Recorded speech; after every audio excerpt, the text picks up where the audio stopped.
దేవుని కొరకు గొప్ప కార్యములు తలపెట్టు. ఇంగ్లీష్లో చాలా అద్భుతంగా ఉంటుంది. Expect great things from God, attempt great things for God. దేవుని దగ్గర నుంచి శ్రేష్టమైన గొప్ప కార్యాలు ఆశించు. దేవుని కొరకు గొప్ప కార్యములు తలపెట్టో.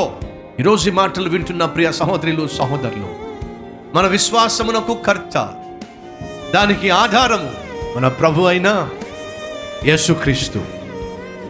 అది వాస్తవము అని మీరు గ్రహిస్తున్నట్లయితే మీ దృష్టి ఎవరి మీద ఉండాలి? యేసుక్రీస్తు మీద ఉండాలి.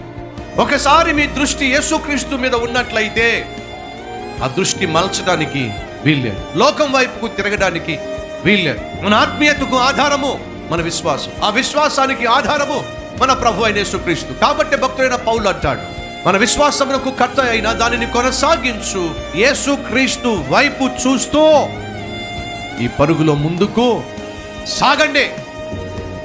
ప్రభువా, ఇక నుంచి అయినా గురి గమ్యము కలిగి జీవిస్తా, బలహీనున్నే బలమైన కార్యాలు చేస్తా, పెద్దగా చదువు సంధ్యలు లేని వాడినే కానీ నిన్ను ఆధారం చేసుకుని గొప్ప కార్యాలు తలపెడతా.